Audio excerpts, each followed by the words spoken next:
আসসালামু আলাইকুম রাহমাতুল্লাহ। তোমরা সবাই কেমন আছো? আশা করি অনেক ভালো আছো।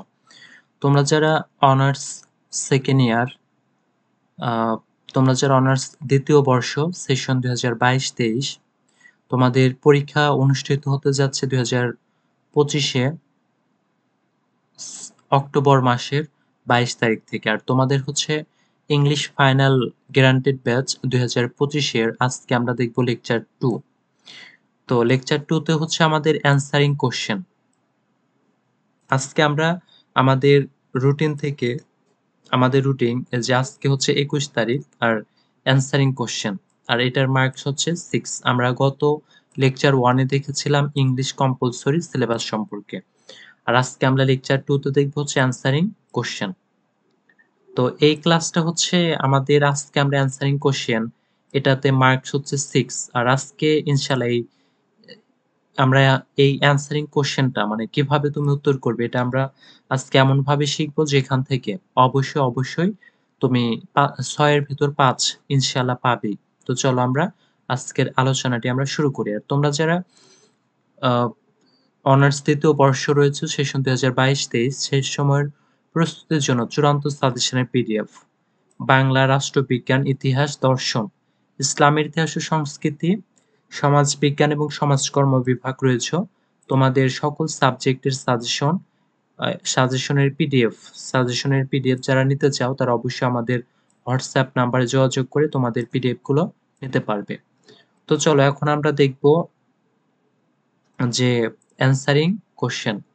তো এখান থেকে আমাদের এটা হচ্ছে সাজেশন। আমাদের সাজেশন থেকে আমরা দেখব হচ্ছে অ্যানসারিং কোয়েশ্চেন। আমরা সেটাতে চলে যাব। তো যে এটা হচ্ছে কম্প্রিহেনশন টেস্ট এবং এখান থেকেই কিন্তু মোট আমরা ১০ টা দিয়েছি।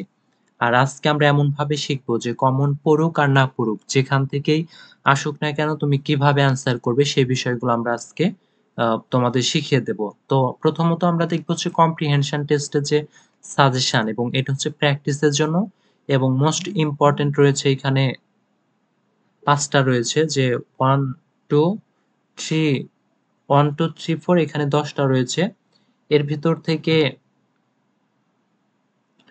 মোট হচ্ছে ৫ টা ইম্পোর্টেন্ট যেমন নাম্বার 1 হচ্ছে গ্লোবালাইজেশন হ্যাজ বিকাম এ আর এখানে আমাদের প্রতিটারই অ্যান্সার রয়েছে এটা তোমরা দেখে নেবে যে এরপরে হচ্ছে number 2 violence is a constant এরপর number 3 a freedom fighter is honoured in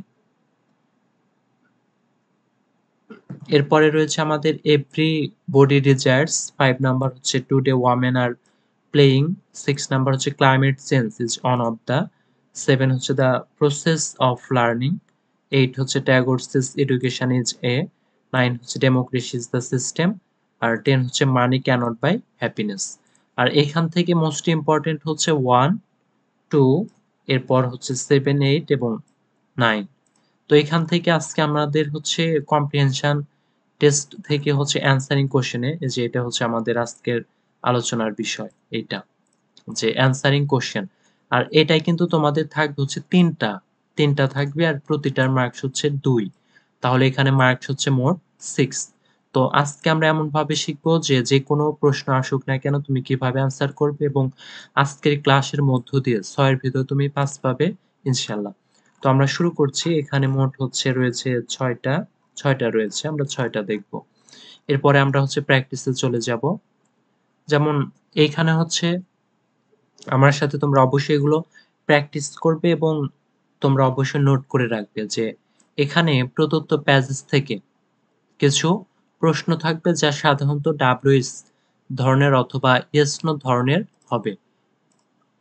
অর্থাৎ এ অংশে ২টি কম্প্রিহেনশন কোশ্চেন দেওয়া যেকোনো ইংরেজি প্রশ্নের মধ্যে ৬০% উত্তর থাকে। যেমন তুমি যদি এখানে বলা হচ্ছে যে বাকি ৪০% উত্তর তোমাকে প্যাসেজ থেকে খুঁজে বের করে লিখতে হবে। তো এখানে যেটি বলা হচ্ছে সেটি হচ্ছে তুমি যে তোমার একটি প্যাসেজ দেওয়া থাকবে সেই প্যাসেজটা অবশ্যই তোমাকে ভালোভাবে বুঝতে হবে। তুমি যদি সেই প্যাসেজটি ভালোভাবে বোঝো তাহলে এই ৬ মার্কের অ্যান্সার তোমার হাতের মুঠোয়।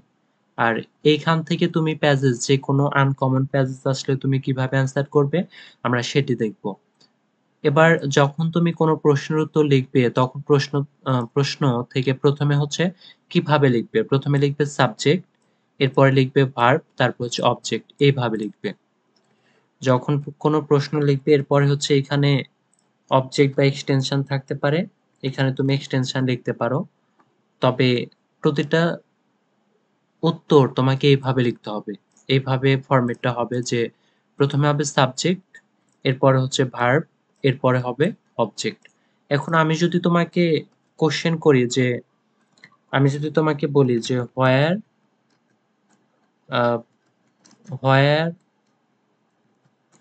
ইজ হি গোয়িং, যে হোয়ার ইজ হি গোয়িং, এটা যদি আমি তোমাকে প্রশ্ন করি তাহলে তুমি এখানে কিভাবে অ্যান্সার করবে? এটার অ্যান্সার হবে এরকম যে তুমি এখানে যখন আমি বললাম এটা হচ্ছে কোশ্চেন, যে আমি কোশ্চেন করলাম যে হোয়ার ইজ হি গোয়িং, সে কোথায় যাচ্ছে, সে কোথায় যাচ্ছে, তো তুমি এটা কিভাবে সাজাবে? তো এটি তুমি যে কোনো প্রশ্ন থাকুক না কেন এটি তুমি সাজাবে অবশ্যই সাবজেক্ট, ভার্ব, এরপরে অবজেক্ট, এক্সটেনশন অনুযায়ী এভাবে সাজাবে। যেমন আমি এখানে সাবজেক্ট কোনটা, হি, তাহলে আমরা এখানে আনবো কি, প্রথমে আনবো হি। এরপরে যে ভার্ব হচ্ছে ইজ এবং গোয়িং, আমরা তাহলে এখানে ইজ এবং গোয়িং আনবো, গোয়িং আনলাম। এরপরে আমাদের মনে রাখতে হবে যে হোয়ার ধারা কিসে, মানে হোয়ার ধারা হচ্ছে তোমাকে প্রশ্ন করতে হয় প্লেস মানে স্থানকে। যখন হোয়ার ধারা অলওয়েজ হচ্ছে প্লেস মানে স্থানবাচক উত্তর হবে। যখন হোয়ার ধারা প্রশ্ন করা হবে তখন কিন্তু তার অ্যান্সার হবে হচ্ছে প্লেস। এটা তোমাকে মনে রাখতে হবে যে হোয়ার ধারা যখন কোশ্চেন হবে তখন সেটার অ্যান্সার হবে প্লেস মানে স্থান। প্লেস বলতে এখানে স্থান। যখন হোয়ার ধারা প্রশ্ন হবে তখন তুমি অবশ্যই তোমার প্যাজেজ থেকে কোনো স্থানবাচক উত্তর তুমি অবশ্যই বের করার চেষ্টা করবে। তাহলে আমরা এখানে বলতে পারি যে he is going to market, এটা আমরা বলতে পারি যে সে হচ্ছে, তাহলে উত্তর হলো কোনটুকু, যে মার্কেট, এটা হচ্ছে মেইন অ্যান্সার। তাহলে সে কোথায় যাচ্ছে, তাহলে যে হি ইজ গোয়িং টু, এই 60% হচ্ছে আমরা অ্যান্সার মানে কোশ্চেন থেকে নিলাম, আর এই যে 40% এটা তোমাকে প্যাজেজ থেকে খুঁজে বের করতে হবে। তো এই বিষয়গুলো হচ্ছে আমরা একটু মানে ধারাবাহিকভাবে শিখবো। যেমন এরপর হচ্ছে সাবজেক্ট, এবং এটা হচ্ছে ওয়ান, এবং আরেকভাবে তুমি অ্যান্সার করতে পারো যে এইভাবে যে সাবজেক্ট, সাহায্যকারী ভার্ব, এরপরে হচ্ছে ভার্ব মানে সাহায্যকারী ভার্ব, এখানে হবে হচ্ছে মেইন ভার্ব, এরপরে হচ্ছে অবজেক্ট খুঁজে বের করতে হবে। অবজেক্টের কাছে তুমি অবশ্যই এক্সটেনশনও খুঁজে বের করতে পারো, এক্সটেনশন। তাহলে সাবজেক্ট, সাহায্যকারী ভার্ব, মেইন ভার্ব এবং এক্সটেনশন। এখন এখানে আমি যদি এক্সাম্পল দেই, আমি যদি তোমাকে বলি যে হোয়ার হোয়ার উইল হি গো, আমি এটা তোমাকে বললাম, তাহলে তুমি এখানে এটা হচ্ছে কোশ্চেন, যে কোশ্চেন, এরপরে আমরা দেখবো যে এখানে অ্যান্সার, যে আমি বললাম যে হোয়ার উইল হি গো, সে কোথায় যাবে। তো এটার ক্ষেত্রে তুমি আসলে কি লিখবে? তো এখানে যে সাহায্যকারী ভার্ব হচ্ছে, এখানে সাবজেক্ট হচ্ছে হি, আর এরপরে সাহায্যকারী ভার্ব হচ্ছে উইল, আর মেইন ভার্ব হচ্ছে এখানে গো। তো এই বিষয়গুলো কিন্তু তোমাকে জানতে হবে। এরপরে অবজেক্ট বা এক্সটেনশন তোমাকে খুঁজে বের করে লিখতে হবে। যেমন এখানে আগে আমরা কি আনবো, সাবজেক্ট যে হি, এরপরে সাহায্যকারী ভার্ব উইল, মেইন ভার্ব হচ্ছে গো। তাহলে সে কোথায় যাবে, তাহলে এই অ্যান্সারটা তোমাকে অবশ্যই খুঁজে বের করতে হবে যে সে he will go to market, সে মার্কেটে যাবে। তো যে এই বিষয়গুলো তোমাকে জানতে হবে, বেসিক যে বিষয়গুলো, এই বিষয়গুলো তুমি যদি জানো তাহলে ইনশাআল্লাহ ৬ এর ভিতর ৫ নিশ্চিত, যে তুমি তাহলে যে কোনো প্রশ্ন থাকুক না কেন তুমি অবশ্যই অ্যান্সারটা করার চেষ্টা করবে এইভাবে। এইভাবে হচ্ছে অ্যান্সারটা মানে যত বড়ই কোশ্চেন হোক না কেন তুমি অ্যান্সারটা এইভাবে করার চেষ্টা করবে। এই বিষয়গুলো তোমাকে খেয়াল রাখতে হবে। এরপরে আরো কিছু বিষয় আমরা দেখব। যেমন প্রশ্নের মধ্যে সাহায্যকারী ভার্ব অক্সিলারি হিসাবে ডু, ডাজ, ডিড থাকলে তা উত্তরে নেওয়া যাবে না। তবে সামান্য পরিবর্তন আসবে, আর তা হলো ডু বাদ দিলে মূল ভার্ব পরিবর্তন করতে হবে না, কিন্তু ডাজ বাদ দিলে মূল ভার্বের সঙ্গে এস বা ইয়েস যোগ হবে, আর আবার ডিড বাদ দিলে মূল ভার্বকে পাস্ট ফর্মে রাখতে হবে। তবে প্রশ্নের মধ্যে অন্য কোনো সাহায্যকারী verb am is are was were have has had can could shall should will would may might must থাকলে তো অবশ্যই উত্তরে কর্তার পরে বসবে। তোমাকে মনে রাখতে হবে প্রশ্নটি যে টেন্সে আছে উত্তরটিও তোমাকে সেই টেন্সে করতে হবে। তো এই বিষয়গুলো আগে আমরা একটু দেখে নেই। এখন তোমাকে আমি বললাম যে where আমি তোমাকে বললাম যে where আমরা এটা একটু নিচে নেই যে এটা হচ্ছে কোশ্চেন। আমি তোমাকে এখানে বললাম যে where did he go, তাহলে সে কোথায় গিয়েছিল? তুমি এটার অ্যান্সার কি লিখবে? তুমি এটার অ্যান্সার কি লিখবে? যে where did he go, সে কোথায় গিয়েছিল? তাহলে এই যে এইখানে কিন্তু আমাদের প্রথমে সাবজেক্ট আনতে হবে। সাবজেক্ট হচ্ছে হি।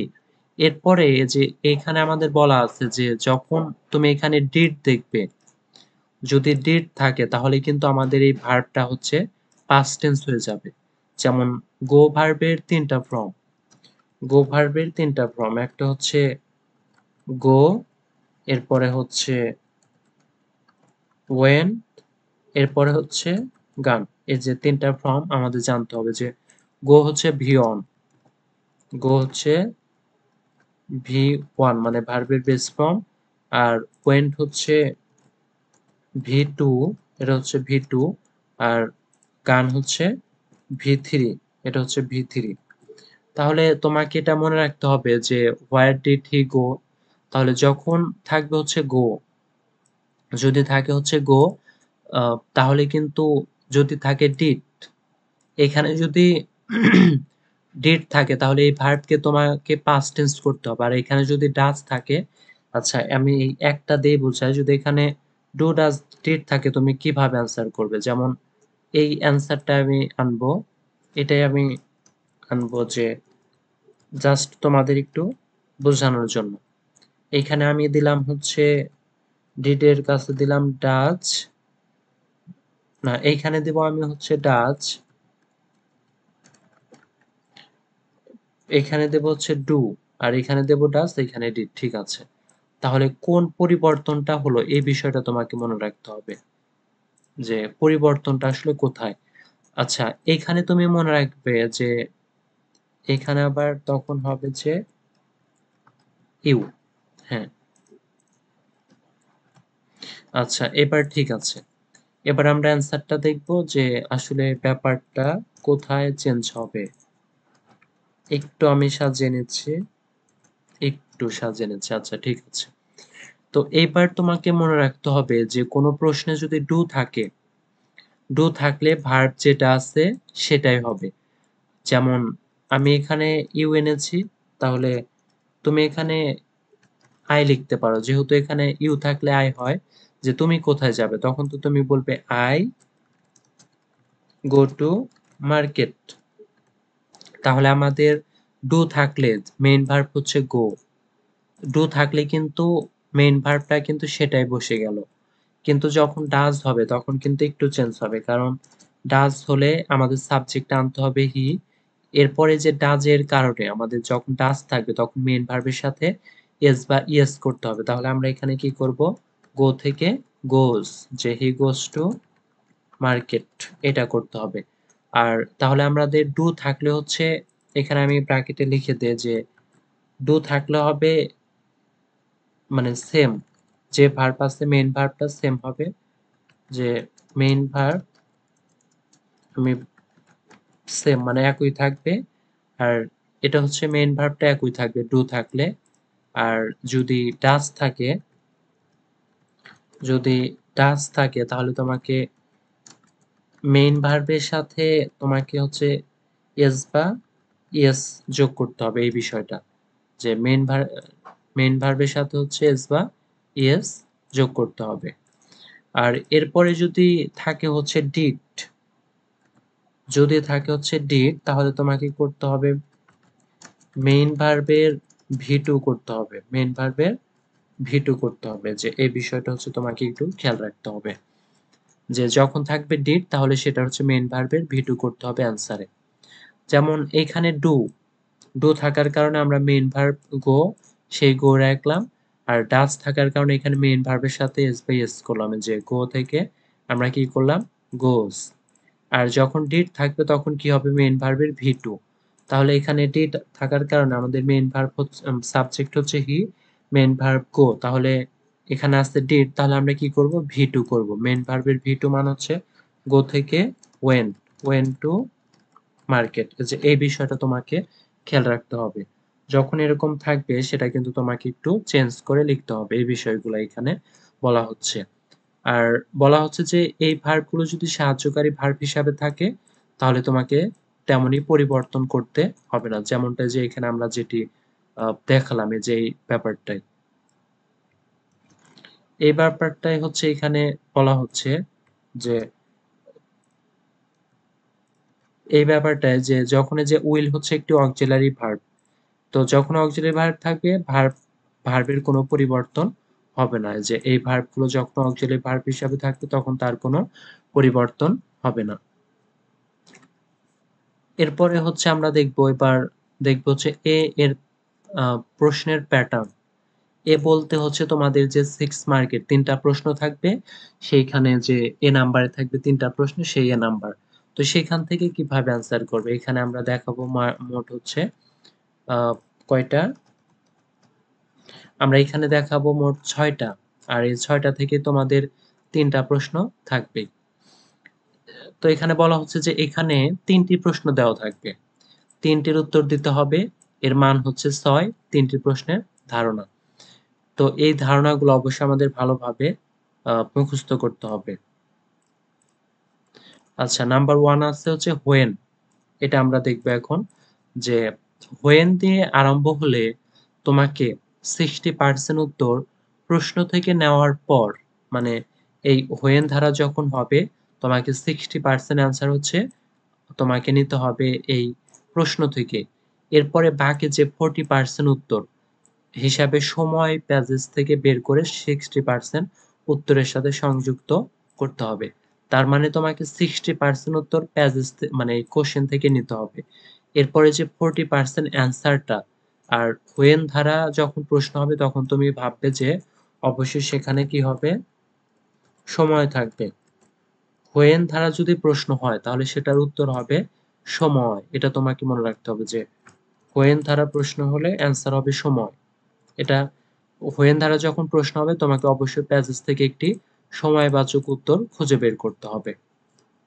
যেমন আমরা এটা এক্সাম্পল দেখি যে when will he go to school, সে কখন স্কুলে যাবে। তাহলে আমরা এই যে আগে সাবজেক্ট নিয়ে সাজাবো, যে হি হচ্ছে সাবজেক্ট, আমরা আনলাম সাবজেক্ট। এরপরে আমরা যে উপরে দেখলাম যে উইল হচ্ছে অক্সিলারি ভার্ব, এটি আমাদের নিতে হবে। আর অক্সিলারি ভার্ব থাকলে মেইন ভার্বের কোনো পরিবর্তন হয় না, তাহলে এটা হবে হি উইল গো টু স্কুল। তাহলে যে আমরা প্যাসেজ থেকে নিয়ে নিলাম 60% আনসার প্যাসেজ থেকে নিলাম। এরপরে যে সে কখন যাবে এটা হচ্ছে সময়বাচক। তো যখন সময়বাচক থাকবে তখন তোমাকে হচ্ছে সময়টাই বের করতে হবে, যে এখানে সময় হচ্ছে at 10 am, at 10 am, এটা হচ্ছে উত্তর। তাহলে এইটুকু অবশ্যই তোমাকে প্যাজেস থেকে বের করতে হবে। আর প্যাজেস থেকে বের করে তোমাকে আবার এই যে 60% এর সাথে সংযুক্ত করতে হবে।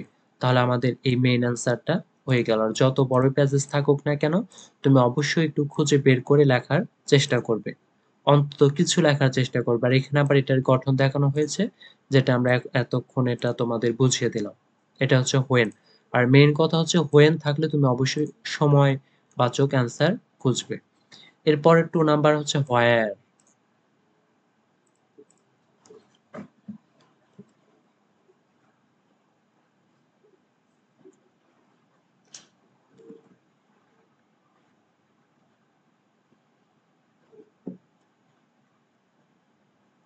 যে হোয়ার দিয়ে প্রশ্ন আরম্ভ হলে 40% উত্তর হিসাবে প্যাসেজ থেকে তোমাকে স্থান বের করে নিতে হবে। তোমাকে মনে রাখতে হবে যে হোয়ার দ্বারা যদি কখনো প্রশ্ন হয়, হোয়ার দ্বারা যদি কখনো প্রশ্ন হয় তাহলে তুমি অবশ্যই স্থান বের করবে, মানে কোনো প্লেস। হোয়ার দ্বারা যদি কোনো প্রশ্ন হয় তোমাকে অবশ্যই স্থানবাচক উত্তর করতে হবে।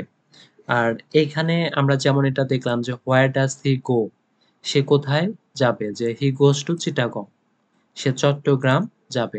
তাহলে যে আমরা উপরে দেখলাম যে ডাজ থাকলে কি করতে হয়, মেইন ভার্বের সাথে এস বা ইয়েস করতে হয়। তাহলে যে হি গোজ টু চিটাগং, এইভাবে।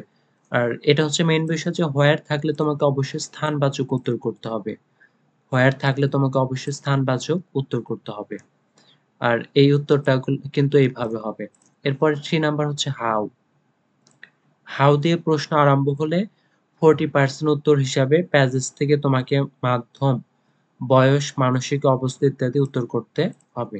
আমি একটা কোশ্চেন দেখাই হাউ দ্বারা, যে যদি থাকে যে আহ, যদি থাকে যে আমি বললাম যে হাউ ওয়াজ দ্য ফুড, আমি বললাম যে খাবারটি কেমন ছিল, তাহলে এটার অ্যান্সার কি হবে এটা আমি তোমাদের একটু দেখিয়ে দিই। এটা হচ্ছে হাউ। আর হাউ দ্বারা হচ্ছে বেশি সম্ভব হচ্ছে অ্যাডজেক্টিভ অ্যান্সার হয়। আর কিভাবে অ্যান্সার করবে, যে সাবজেক্ট ভার্ব অবজেক্ট, এরপরে বাই, উইথ, অন বা মাধ্যম। তাহলে হাউ ধারা প্রশ্ন হলে কিন্তু তোমাকে অবশ্যই মাধ্যমটা লিখতে হবে। আর হাউ ধারা হচ্ছে মাধ্যম, মানে যে কোনো কিছু মাধ্যমের অ্যান্সার হবে, এটা তোমাকে এটা মনে রাখতে হবে যে মাধ্যম অ্যান্সার হবে। তাহলে এটা আমরা দেখলাম যে subject verb object by with on, এরপর হচ্ছে মাধ্যম। যেমন আমি এটা বললাম তোমাদের যে আমি তোমাদেরকে বললাম যে হাউ ওয়াজ দ্য ফুড, যে খাবারটি কেমন ছিল। এখন এটার উত্তর তো তোমাকে আগে সাবজেক্ট আনতে হবে, যে সাবজেক্ট হচ্ছে দ্য ফুড, এরপরে ভার্ব হচ্ছে ওয়াজ, যে খাবারটি ছিল কেমন, কেমন ছিল, এটা হচ্ছে কেমন ধারা কি বোঝায়, মাধ্যম। আর এই মাধ্যমটা বেশিরভাগ হয় হচ্ছে অ্যাডজেক্টিভ টাইপের। আমরা এটা বললাম যে the food was delicious, the food was delicious. অ্যান্সারটা কিন্তু আমরা 40%, 60% নিলাম হচ্ছে কোশ্চেন থেকে, আর 40% নিলাম হচ্ছে প্যাসেজ থেকে নিব, যে ডেলিশিয়াস ছিল, খুবই সুস্বাদু ছিল, এইভাবে। এরপর হচ্ছে আমাদের হয়, হয় ধারা, যে হয় ধারা প্রশ্ন আরম্ভ হলে 40% উত্তর হিসাবে তোমাকে কারণে নিতে হবে। তাহলে এটা আমি তোমাদের একটু শর্টকাট দেই, যে শর্টকাট, শর্টকাটটা হচ্ছে এরকম যে হয় ধারা যদি প্রশ্ন হয় কখনো, হয় ধারার প্রশ্ন হলে তোমাকে অবশ্যই কারণবাচক উত্তর করতে হবে। হয় ধারার প্রশ্ন হলে তোমাকে অবশ্যই কারণবাচক উত্তর করতে হবে। আমি আবারও বলছি যে হয় ধারা যদি প্রশ্ন হয় তাহলে তোমাকে অবশ্যই কারণবাচক উত্তর করতে হবে। যেমন, আর হয় ধারা যখন প্রশ্ন হবে তোমাকে এই দুই ভাবে অ্যান্সার করতে হবে। যেমন প্রথমে আনতে হবে সাবজেক্ট, এরপর হচ্ছে ভার্ব, এরপরে অবজেক্ট, এরপরে টু, ভার্ব, এরপরে অবজেক্ট, এইভাবে করতে পারো। অথবা সাবজেক্ট, সাহায্যকারী ভার্ব, এরপর হচ্ছে নট, ভার্ব, ফর, এরপর হচ্ছে কারণ। যেমন এটা আমরা আমাদের এক্সাম্পল, আমরা উদাহরণগুলো দেখি একটু, যে why did he not go Kabir, যে সে কেন কবিরের কাছে যেতে চায় না। তাহলে আমরা এটা কি লিখবো, যে he did not go, he did not go. আর এটা কিন্তু যে নেগেটিভ থাকার কারণে, নেগেটিভ থাকার কারণে কিন্তু এখানে ডিড নট গো এসেছে, এটা আমাদের মনে রাখতে হবে। যে he did not go to Kabir because, আমরা কিন্তু অবশ্যই বিকজ ধারা অ্যান্সার করব। আর এটা তোমাকে মনে রাখতে হবে যে হয় ধারা যদি প্রশ্ন হয় তাহলে আমি শর্টকাট আরো একটা লিখে দেই যে অ্যান্সারটা করার নিয়ম। এটা হচ্ছে শর্টকাট হবে প্রথমে সাবজেক্ট,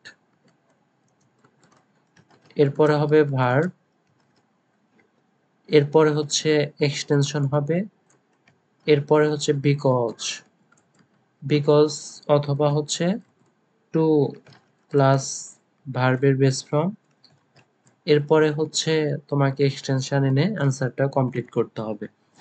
এই বিষয়টা তোমাকে মনে রাখতে হবে। যে তাহলে প্রথম হয় ধারা প্রশ্ন, এটা শুধুমাত্র হচ্ছে হয়, যখন হয় ধারা প্রশ্ন হবে, হয় ধারা প্রশ্ন হলে আমরা এইভাবে অ্যান্সার করার চেষ্টা করব, যে why did he not go Kabir, যে he did not go to Kabir, যে সে কবিরের কাছে যেতে চায় না বিকজ মানে কারণ, এই যে বিকজ এরপরে তোমাকে বিকজ অথবা টু প্লাস ভার্ব ফর্ম যে কোনো একটা আনতে পারো, যে বিকজ হি ওয়াজ ইল, সে অসুস্থ ছিল, অথবা তুমি দিতে পারো হি ওয়াজ ফর হিজ ইলনেস, যে তার অসুস্থতার কারণে। তো এইভাবে তুমি অ্যান্সার করতে পারো হয় ধারা হলে। তাহলে এইভাবে হলে তুমি কিন্তু যে কোনো প্রশ্ন যে কোনো প্যাসেজ থেকে এটার অ্যান্সার করতে পারবে। এরপর এখানে একটা নোট লিখে দিয়েছে যে বিকজ ব্যবহার করলে প্রথম কর্তা আবার ব্যবহার করতে হবে, প্রথম অংশের টেন্স অনুযায়ী ভার্ব ব্যবহার করতে হবে এবং তারপর তোমাকে কারণমূলক অ্যাডজেক্টিভ ব্যবহার করতে হবে। তো এই বিষয়গুলো হচ্ছে এখানে আবার লিখে দিয়েছি। এরপর হচ্ছে 5 আর 6 হচ্ছে খুব ইজি। 5 এবং 6 হচ্ছে খুব ইজি। 5 নাম্বার হচ্ছে হু। যখন হু ধারা প্রশ্ন থাকবে জাস্ট এই হুর কাছে হচ্ছে ওই ব্যক্তির নামটা বসিয়ে দেবে। জাস্ট হুর কাছে হচ্ছে ওই ব্যক্তির নামটা বসিয়ে দেবে, তাই হবে।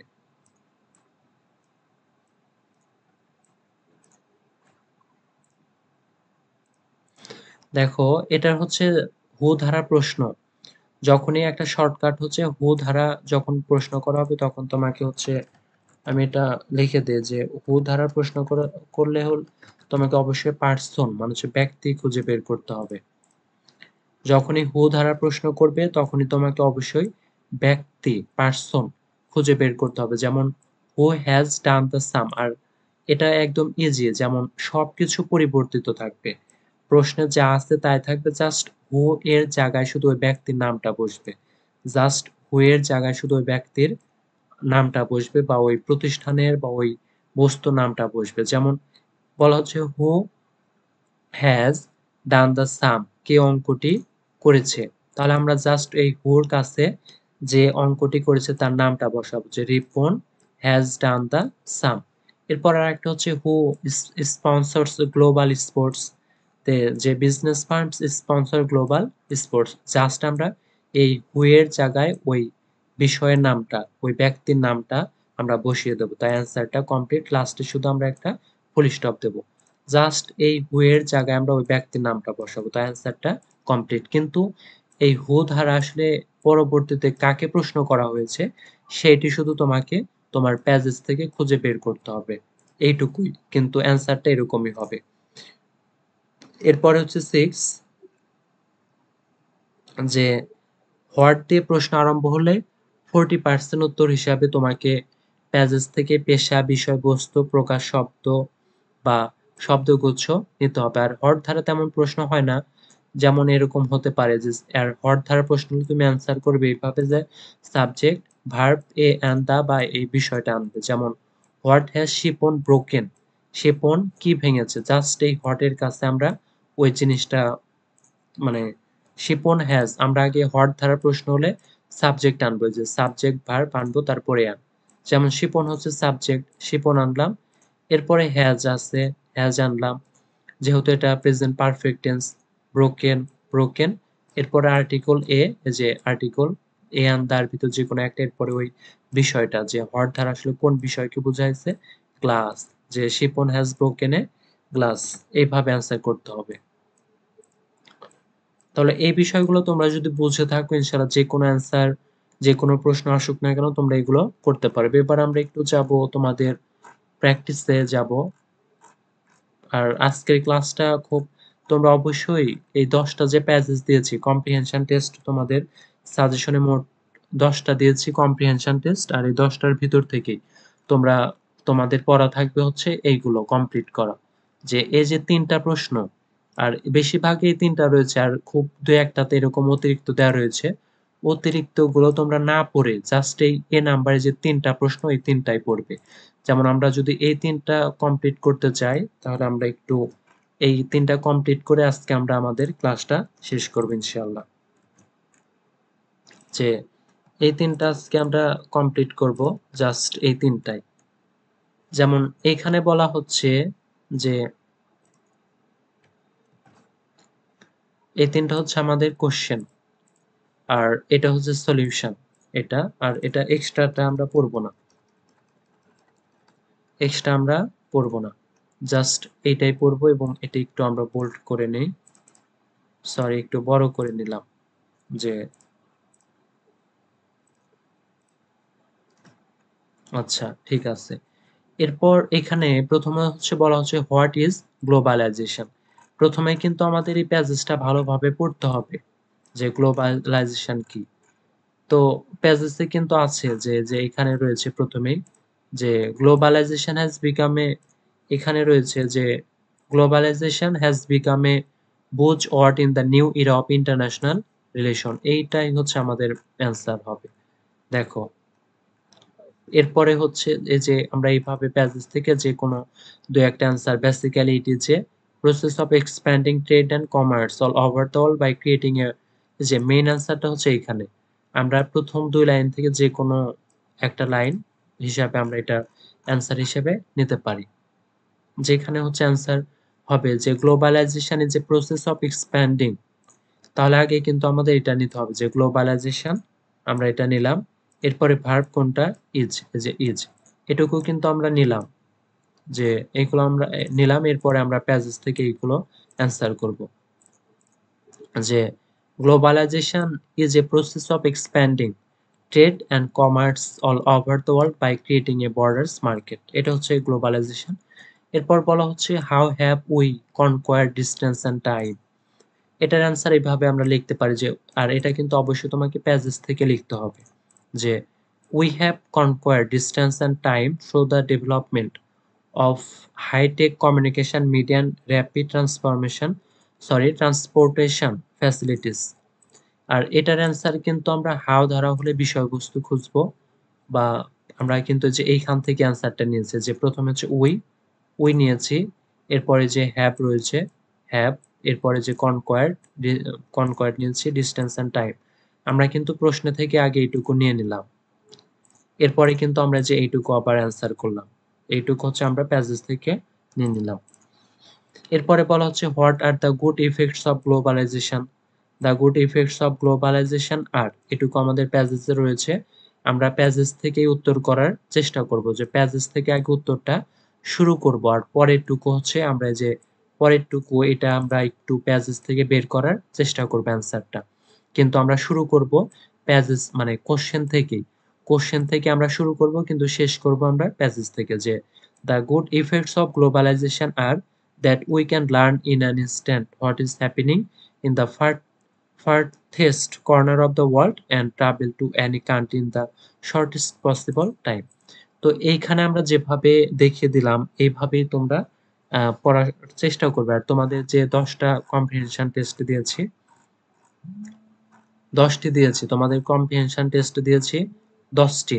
আর এই ১০টি থেকে তোমরা অবশ্যই এই যে এইখানে ১০টি থেকে এই ১০টি হচ্ছে মানে এই ১০টি থেকেই ইনশাআল্লাহ পড়ার চেষ্টা করবে। এই ১০টি তোমরা পড়বে, আর এর বাইরে থেকে আসলে তোমরা যেকোনোভাবে অ্যান্সার করার চেষ্টা করবে এই অ্যান্সারিং কোয়েশ্চেন। আর ইনশাআল্লাহ এখান থেকে তোমরা ৬ এর ভিতর ৫ পাবে আশা করি। তো আজকের ভিডিওটি ছিল এই পর্যন্তই। তোমরা যারা আমাদের সাজেশন নিতে চাও, তোমাদের সকল তোমাদের ডিপার্টমেন্টের সবগুলো চূড়ান্ত সাজেশনের পিডিএফ যারা নিতে চাও, তারা অবশ্যই আমাদের হোয়াটসঅ্যাপ নাম্বারে যোগাযোগ করে তোমাদের সবগুলো সাবজেক্টের চূড়ান্ত সাজেশনের পিডিএফ গুলো নিতে পারবে। এবং তোমরা যারা ফাইনাল গ্রান্টেড ব্যাচে ভর্তি হতে চাও, তারা অবশ্যই আমাদের হোয়াটসঅ্যাপ নাম্বারে যোগাযোগ করে দ্রুত ভর্তি হয়ে যাও। আর আজকের ক্লাসটি ছিল আমাদের অ্যান্সারিং কোয়েশ্চেন লেকচার 2 তে। তো আগামী ক্লাসটি রয়েছে আমাদের লেকচার 3 তে রয়েছে মেইন অ্যান্ড সাপোর্টিং আইডিয়াস এর উপর। আর এই ক্লাসটি আমরা এনজয় ভাবে করব ইনশাআল্লাহ আশা করি। আর আজকের ক্লাসটি ছিল এই পর্যন্তই। তোমরা সবাই ভালো থাকবে। আসসালামু আলাইকুম ওয়া রাহমাতুল্লাহ।